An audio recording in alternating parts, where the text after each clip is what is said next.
país de mar i nosaltres tenim uns actius importantíssims que són els ports, que els hem de potenciar, els hem de donar encara més ús del que tenen, perquè això al final genera activitat i Mataró, escolta, és una ciutat de mar. Potser històricament no hi ha hagut prou vinculació entre Mataró i el port. I el que hem de procurar és ara, des de la gestió quotidiana del port, lligar-ho més amb la ciutat, i ara estem fent aquestes obres del passeig, que això ens lligarà més la ciutat i el port i donar-li més vida. Que sigui una peça estratègica i clau per la ciutat de Mataró. Això ha de ser que només no sigui activitat nàutica, això ens pot servir també per fer moltes activitats al port. El port com a part de la ciutat. Exacte. I la ciutat oberta al mar. A les obres del port, una de les actuacions és la millora de l'escullera i es puja 1,5 metres un botones, perquè tot això es protegeix. Tot això també... Això, el Glòria va ser, la culpa de Glòria. És una realitat. I el canvi climàtic ens porta que hi hagi cada vegada més fenòmens meteorològics extrems i més sovintejats, i per tant ens hem de preparar.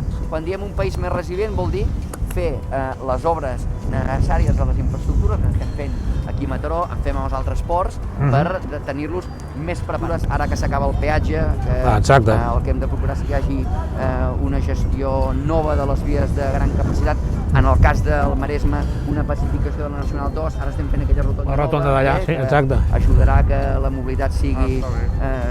Perquè el peatge finalitza ara aquest any. El peatge aquest any finalitza. I nosaltres ja fa molts anys que els de Junts per Catalunya diem que volem una Catalunya lliure de peatges, que vol dir que a la que s'acabin concessions, les concessions no es renoven.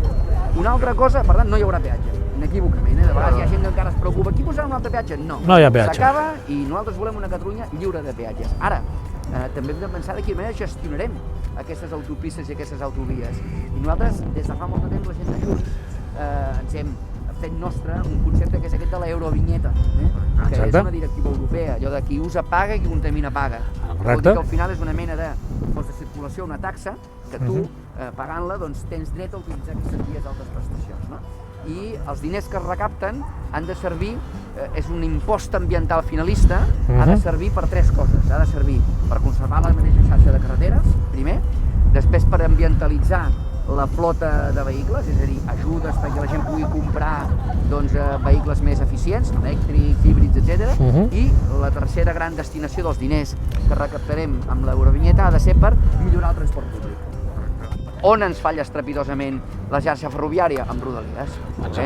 I no és tant per culpa de Renfe, que no us vull exculpar de res, sinó per culpa de DIF. Recordeu que aquí hi havia d'haver unes inversions de l'Estat multimilionàries, 4.000 milions d'euros, que s'haurien d'haver acabat el 2015 i en canvi estem a 2021 i només han executat un 12 o un 13%. I si diguessin, no, és que no hi ha hagut per ningú, no hi ha hagut inversions per ningú, no, és que en el mateix període de temps a Madrid n'han invertit 5.000 milions. Exacte, correcte. I per tant, si la infraestructura no està bé, no hi pot haver un bon servei.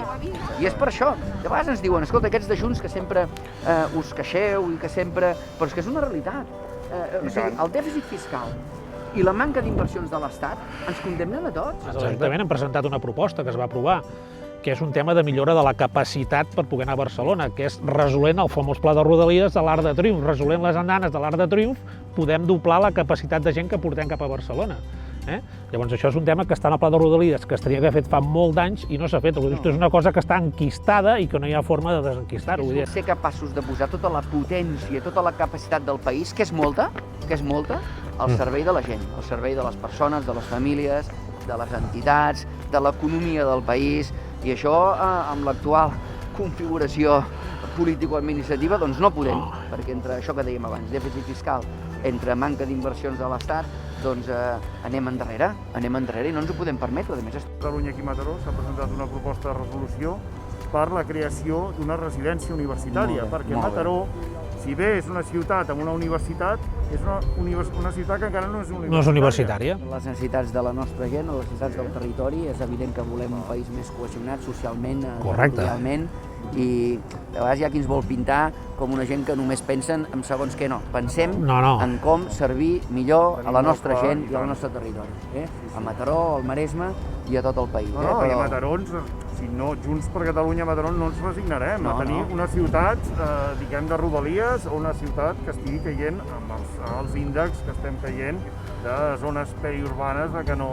Sí, de que... Ciutats dormitori. Exacte. Bueno, però penseu una cosa, però al fons, Mataró és la 8ª ciutat de Catalunya, Ojo, que l'hem de valorar i no es valora. Necessitem una reactivació econòmica que posi l'agenda verda al centre de totes les decisions, que vol dir més transport públic, que vol dir més economia circular,